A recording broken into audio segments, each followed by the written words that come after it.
All right, we're back with you as we get closer and closer to the release of USDA's supply and demand reports. They'll be coming out at the top of the hour. So we're about 45 minutes away. Here joining us right now to talk about the market action ahead of the report release, we have Brian Hoops on the line. He's the president of Midwest Market Solutions in Springfield, Missouri.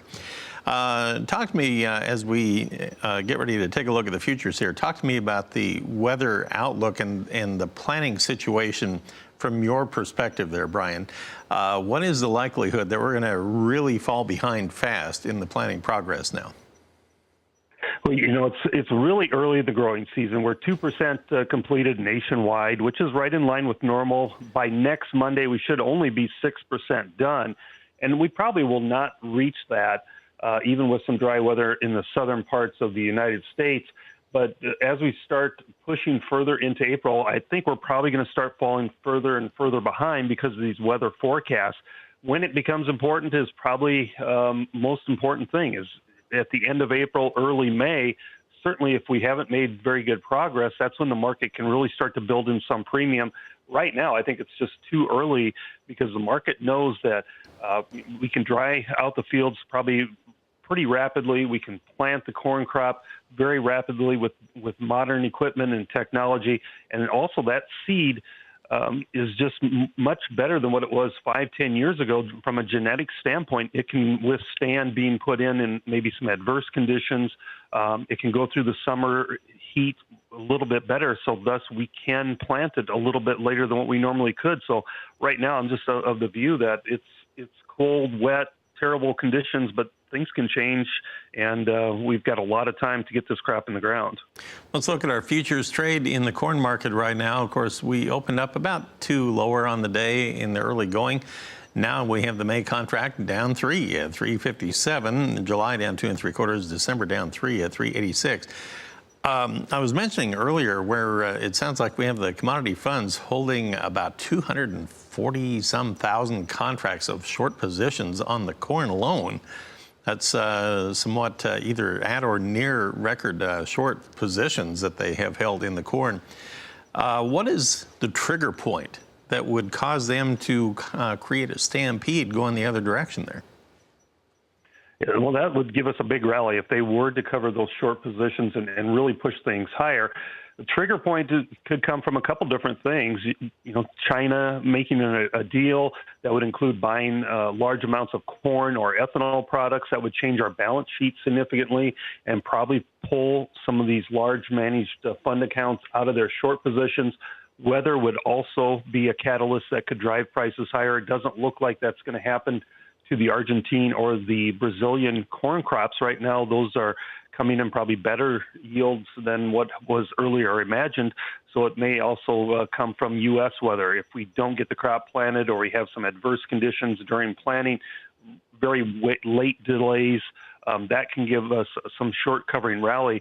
And that's what everybody's hoping that will lift prices as those big, fun, short covering rallies. Let's look at soybeans as well. And on the soybean market, heading into the report, we're down a couple of pennies now in the May at 8.96 3/4. And on the wheat, we had been sharply lower. We're kind of coming off of those lows now, where we have the May Chicago wheat down 6 1/4, and in Kansas City, the May contract is now down only 3.5 at 428. We'll come back and talk livestock with Brian Hoops right after these messages.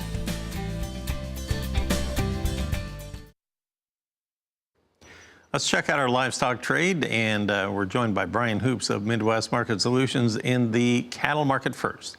We go to the live cattle board in Chicago with live quotes, and right now you have the June contract on the live cattle down 17 at 120.40. All the deferreds are a little weaker, anywhere from 20 to 50 cents lower. On the feeder cattle market at the present time, we have the May contract 35 lower at 150.22, August down 25 at 157.45. Lean hog trade, well, we did hit the bell to the downside. Limit down on the May contract, still there. We're at 86.45 there. Can't go any further down, at least today. June down 285 at 95.30. Brian, what is going on in the livestock? Well, not much in the cattle so far today. No deliveries against the April contract, and that has helped the April recover against some of these other contract months. A lot of the deferreds are lower.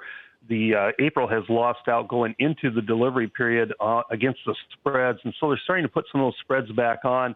A lot of fear that we were going to see pretty heavy deliveries. That did not happen against the April contract. In the hog market, we pushed to new highs for the move on Friday. A lot of profits been pumped into this market, and without follow-through buying on Monday, we've seen some profit taking into Monday's close, and that has furthered into today's markets. So with this storm system moving into the plains and the upper Midwest over the next few days, how much impact do you think that will or will not have on the cattle and hogs?